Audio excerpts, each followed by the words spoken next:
మీ ఎలాంటి వ్యాపార ప్రకటనలకైనా వెంటనే మా ఛానల్ సంప్రదించండి. 2026 సంవత్సరం ఫిబ్రవరి నెల 7వ రాశి తులారాశి. తులా వృషభయోర్భృగు. ఈ తులారాశి వచ్చిందో చూద్దాం. చిత్తా నక్షత్రం 3-4 పాదాలు, స్వాతి నక్షత్రం 4 పాదాలు, విశాఖ నక్షత్రం 3 పాదాలు కలిసి తులారాశి. నేను చెప్పేది బాగా గుర్తుపెట్టుకోండి. మీరు పుట్టిన తారీఖు, నెల, సంవత్సరం, టైము ఆ రోజుల్లో మరి చిత్తా నక్షత్రం 3-4 పాదాలు, స్వాతి నక్షత్రం 4 పాదాలు, విశాఖ నక్షత్రం 3 పాదాలు కలిసి తులారాశి. ఆ రోజున చిత్తా, స్వాతి, విశాఖ నక్షత్రాలు అయ్యుంటేనే మీ తులారాశి.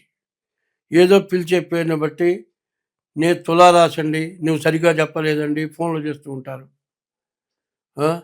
ఏంది అడ్డదిడ్డాలుగా చెబుతున్నావు, చెప్పబాకిట్లా ముసాయనా అని కొంతమంది ఫోన్లు చేశారు. మీ రాశి అవునో కాదో చూసుకోకుండా నువ్వు సరిగ్గా చెప్పలేదంటే ఎట్లా? నువ్వు సరిగ్గా చూసుకోవాల్సిన బాధ్యత ఉంది. కాదండి, నేను తప్పు చెప్పాను, ఒప్పు చెప్పాను, నువ్వు చూసుకున్నావు, కానీ నువ్వే నన్ను డబ్బులు ఇచ్చి పోషించటల్లా. నీకు నా ఇష్టమైతే చూడు, లేకపోతే ఇసి అవతల భార్య ఊరుకో, అంతవరకే. కానీ నన్ను ఇష్టం వచ్చిన మాట్లాడే హక్కు మాత్రం నీకు లేదు. తర్వాత ఈ తులారాశి పూర్తిగా ఎట్టా ఉంది? ఈ తులారాశికి శని, గురువు, కేతువు బాగున్నాడు. దాదాపు 3 గ్రహాలు పూర్తిగా బాగున్నాయి. ఈ రాశి పరిస్థితి ఏంటో చూద్దాం. మరి ఈ రాశికి వచ్చేప్పటికల్లా శని వల్ల ఆల్రౌండర్, అన్ని విధాలా బాగుంది. కేతువు కూడా మంచి జ్ఞానం గలవాడు, చాకచక్యంగా సంపాదించుకోగలుగుతారు. సప్తమ గురువు, మంచి భార్య వస్తుంది, భార్య వల్ల బాగా మేలు జరుగుతుంది. అయితే భార్య వస్తుందంటే ఇప్పుడు వచ్చిన భార్య కాదు లెక్క, ఇంతకుముందు భార్య వచ్చి ఉంటే నీకు. కానీ శుక్రుడు మాత్రం బాగాలేడు. కొత్తగా పెళ్ళి అవుతుందని నమ్మొద్దు. పెళ్ళైన వాళ్ళ పరిస్థితుల గురించి చెబుతున్నాను. భార్య వల్ల అనుకూలం వస్తుంది, భార్య సహకారాలు బాగుంటాయి. శని బాగున్నాడు. నువ్వు మోటార్ ఫీల్డ్ కానీ నువ్వు ఏ పని చేసినా కూడా నువ్వు చేసే వృత్తిలో మంచి లాభదాయకంగా ఉంటుంది. తర్వాత బుధుడు బాగాలేడు, వ్యాపారాలు మాత్రం అంతంత మాత్రంగా ఉంటాయి. తర్వాత విద్యావంతులకు బాగుంది, చదువుకునే పిల్లలు మంచి ర్యాంకు సంపాదిస్తారు, మంచి ఉద్యోగం వస్తుంది. విదేశాలకు వెళ్ళే వాళ్ళకి బాగుంది, నీవు చెప్పే మాట ఇష్టపడతారు. ఎవరినైనా చెప్పే మాటలు చక్కగా చెప్పి వాళ్ళకి తృప్తి కలిగేటట్టుగా చేసుకొని నీవు ఉద్యోగరీత్యా కూడా ప్రమోషన్ పోవడానికి అవకాశం ఉంది. కానీ ఈ రాశి వాళ్ళకి చెప్పాలంటే రవి, బుధుడు, రాహువు, శుక్రుడు ఈ గ్రహాలు పూర్తిగా బాగాలేవు. కుజుడు అర్ధాష్టమంలో ఉన్నాడు, కుజుడు పూర్తిగా విరుద్ధంగా ఉన్నాడు. ఈ కుజుడు బాగాలేకపోవటాన ఉండే పరిస్థితి ఏమిటా అంటే అనవసరమైన వ్యాధులు, దెబ్బలు తగ్గడానికి అవకాశం ఉంది. ఈ అర్ధాష్టమ కుజుడు వల్ల నీవు ప్రయాణాలు చేసేటప్పుడు చాలా జాగ్రత్తగా ఉండాలి. సడన్గా ఎవడో తీసుకొచ్చి గుద్దుతాడు, ఏ కాలో చెయ్యి ఇరగటం, తలకాయ పగలటమో, దెబ్బలు తగలటమో, కనీసం పూర్తిగా బెడ్ రెస్ట్ రావటం, ఇట్లాంటివి జరగటానికి అవకాశం కనబడుతూ ఉన్నది. ముందుగా డేట్ ఆఫ్ బర్త్ ద్వారా జాతకం చూపించుకోవటం చాలా అవసరం. ఈ రాశి వాళ్ళు చెప్పాలి అంటే ముందు కుజుడికి 7,000 జపం చేయించుకోవాలి, బుధుడికి 17,000 జపం చేయించుకోవాలి, శుక్రుడికి 20,000 జపం చేయించుకోవాలి. శుక్రుడికి బొబ్బర్లు, కుజుడికి కందులు, బుధుడికి పెసలు, ఇవి దానాలు ఇవ్వాలి. ఇది ఒకటే కాదు, ముఖ్యంగా చెప్పాలంటే మీ పుట్టిన తారీఖు, నెల, సంవత్సరం ద్వారా కానీ లేకపోతే హస్త సాముద్రిక ద్వారా కానీ మీ జాతకం చూపించుకోవటం చాలా అవసరం. అట్లా చేస్తేనే మీరు బాగుపడటానికి అవకాశం ఉంది. సరిగా చెప్పాలంటే ఇంతవరకు తులారాశి 7వ రాశి, ఈ 7వ రాశి వరకు వచ్చామంటే మేషరాశి దగ్గర నుంచి తులారాశి వరకు 7 రాశులు.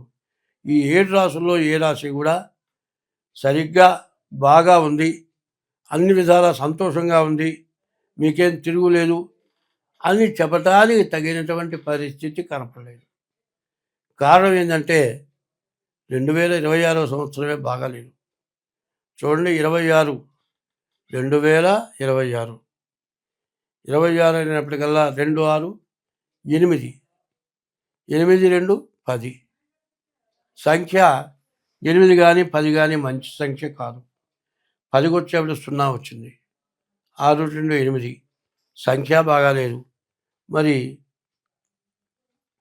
ఈ సంఖ్య బాగాలేదు కాబట్టి ఈ రాశి వాళ్ళ పరిస్థితి పూర్తిగా బాగాలేదు. కాబట్టి ఈ రాశి వాళ్ళు ఏం చేయాలంటే మీ డేట్ ఆఫ్ బర్త్ ద్వారా జాతకం చూపించుకోవాలి. అట్లా చూడాలంటే మేము కూడా మీ జాతకాలు చూడగలుగుతాం. డేట్ ఆఫ్ బర్త్ ద్వారా కానీ హస్త సాముద్రిక ద్వారా కానీ మీ జాతకం చూడటం జరుగుతుంది. అట్లా చూడాలి అంటే దానికి తగిన ఫీజు తీసుకొని మేము జాతకం చెప్తాం. ఏమంటే ఊరికినే చెప్పరాదా? ఊరికినే చెప్పచ్చుగా, ఏముంది? ఏమీ లేదు. నువ్వు చేసే పని కూడా ఏమీ లేదు, ఊరికినే చేయరాదు. ఇట్లా కొంతమంది అడుగుతారు. కొద్దిగా చెప్పండి, నువ్వు కొద్దిగా పని చేయి, జీతం ఎవరు? ఎక్కువ పని చేయకుండా కొద్దిగా పని చేసిరా, ఇంట్లో అన్నం తింటావా? ఇట్లాంటి అనవసరమైన మాటలు మాట్లాడుతూ ఉంటారు. అవును, నేను చిన్న పని చేసుకుంటున్నానండి, నాకు వచ్చేది చాలదు. చాలకపోతే నేనేం చేయాలి చెప్పు? నీకు ఊరికి చెప్పడానికి కూర్చున్నానా? కాబట్టి మీకు కావాలంటే డేట్ ఆఫ్ బర్త్ ద్వారా ఫీజు చెల్లించి జాతకం చెప్పించుకోవాలి. డేట్ ఆఫ్ బర్త్ లేకపోతే హస్త సాముద్రిక ద్వారా అయినా సరే మీ జాతకం చెప్పించుకుంటేనే మీ జాతకం చూసుకొని దాని ప్రకారం నడిస్తేనే మీరు బాగుపడటానికి అవకాశం ఉంది. కుజదోషం ఉంది, కాలసర్ప దోషం ఉంది, పూర్తిగా చురుగా ఉంది. ఈ టైంలో మీరు జాగ్రత్త పడకపోతే మాత్రం మిమ్మల్ని బాగు చేసేవాడు ఎవ్వడు లేడు. మరి ఏమి మా చేత కాదయ్యా అంటే మీ ఇష్టదైవాన్ని తప్పనిసరిగా పూజించండి. తల్లిదండ్రులకు అన్నం పెట్టండి. తల్లిదండ్రులను దూషించబాకండి. భార్యని హింసించబాకండి. నోరు లేని జీవరాశుల్ని ఇబ్బంది పెట్టబాకండి. కుక్కలు ఉంటాయి,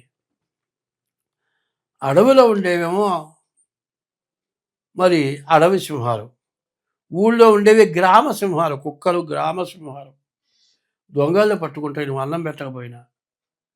ఆ కుక్కల్ని కూడా కొడతారు. ఆ కుక్కలు కొడితే కుయ్యోమని ఏడుస్తూ పోతుంది. అది తిరగొట్టలేదు. 4 కాళ్ళు ఇచ్చారు, నీకు 2 కాళ్ళు ఇచ్చారు. దానికేమో 4 కాళ్ళు, నీకు 2 కాళ్ళు. 4 కాళ్ళు వచ్చి దానికి జ్ఞానం అవ్వాల, 2 కాళ్ళు ఇచ్చి నీకు జ్ఞానం ఇచ్చాడు. దాన్ని కాళ్ళు ఇరిగేట్టుగా కొట్టేవాళ్ళు ఉన్నారు. ఇది పాపం అవునా కాదా? మరి వియ్యానికి కానీ కయ్యానికి కానీ కొట్టాటకు కానీ తనతో సమానమైన బలం గల వాడితో కుస్తీ పట్టాలి, ఇద్దరు కొట్టుకోవాలి. అంతేగాని పసిపిల్లాన్ని కొట్టడము, తిరిగి కొట్టలేని ఆడదాన్ని కొట్టడము ఇది మనుషులు చేసే పనులు కావు. ఇటువంటి వాటి వల్ల చాలా నష్టాలు వస్తున్నాయి, చాలా కష్టాలు వస్తున్నాయి. ఈ పాపమే మిమ్మల్ని వేధిస్తుంది. ఇది బాగా గుర్తుపెట్టుకోండి. ఈ రాశి వాళ్ళు జాగ్రత్తగా ప్రవర్తించండి. స్వస్తి.